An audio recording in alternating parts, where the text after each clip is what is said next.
राधेश्याम। तो आज किसी नुआ ज्ञान नवा चलतु। जग संन्यस्त कर्माणि ज्ञान संचिन्न स्वयं आत्मबंधन कर्माणि निबधंती धनंजय। एठी कहउचंती हे अर्जुन, जे समस्त कर्म ईश्वर को अर्पण करे, जे विवेक द्वारा समस्त संचय नाश कर देइछंती, सेपरी वंशीकृत अंतकरण युक्त पुरुष को कर्म बा माया बंधन करि पारे नाही। एठी कहउचंती जे मनीष, जे कोनोसी मनीष निजर कर्म को ईश्वर को समर्पण करि सारिचंती ओ विवेक द्वारा समस्त संचय को नाश करि सारिचंती, सेपरी वंशीकृत अंतकरण युक्त पुरुष को कर्म व माया बंधन केबे भी बांधी पारे नहीं। न थाए अहंकार बुद्धि सदा निर्बल चित सुधी, बसन खेय होई थाई आत्मारे विश्वास रखई। ए जग द्वारा कर्म मान ईश्वरे करई अर्पण, संचय आत्मज्ञान नाशे से कर्मे बंधने न पशे।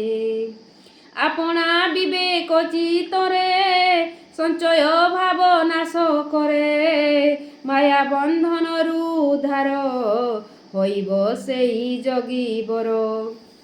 जे मनीष मनरे अहंकार रखे नाही, तार चित्त को सबुबेले शुद्ध रखी थाए ओ सीए ही आत्मारे विश्वास रखी थाए।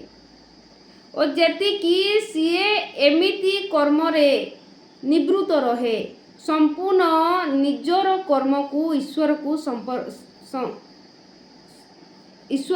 समर्पण कर दिए, तार मनरे संचय रखे नहीं, संदेह रखे नहीं, सेई मनीष को केबे भी माया बंधन रे बांधी पारे नहीं। तस्माद ज्ञान संभूत धृतस्य ज्ञानासीनात्मन चैतन्य संचय जगमाति सतीश भारत। एठी कहा जाउची, तेणु हे भारत वंशीय, तुमे अह बुद्धि को छाड़ी विवेक ज्ञान रूपक तरका बारी द्वारा हृदय रे रहिथिबा निजर अज्ञान जनित संचय छेदन करी निष्काम भाव रे कर्म जगरे आश्रय नई युद्ध को अग्रसर हो।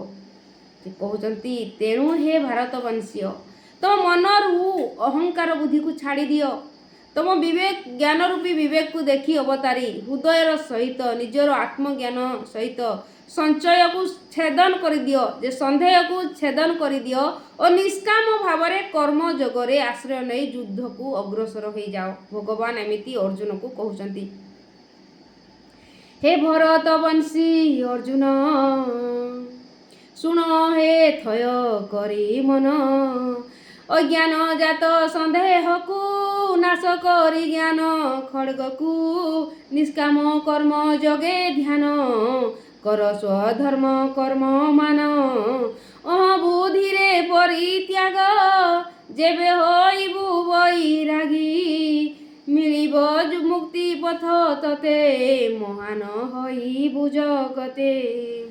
आपना विवेक छाड़िण ज्ञान रूपी असी धरिण, हृदय ज्ञान संचय को छेदन करई ताहाकू।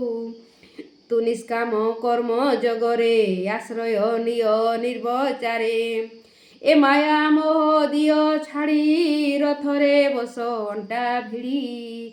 कही दई तारी छार एबे तू उठ युद्ध कर, व्यास रचित बाणी एही तू भूली जीवु नहीं। जे कहउचंती भगवान, जे मनरू अहम भाव को दूरेई मनरे कौनसी संचय न रखी, संदेह न रखी, केवल आत्मा रूपी मन को देख, समस्त कर्म को मते समर्पण कर ओ मोर आश्रय निय ओ सेई आत्मा रूपी को देखी विश्वास सहित युद्ध करने को निष्काम भाव रे रेडी ही जाओ, अग्रसर हो जाओ। और जति कि निष्काम कर्म जगरे मन को देव ए मोह मायारू तरी जीवु।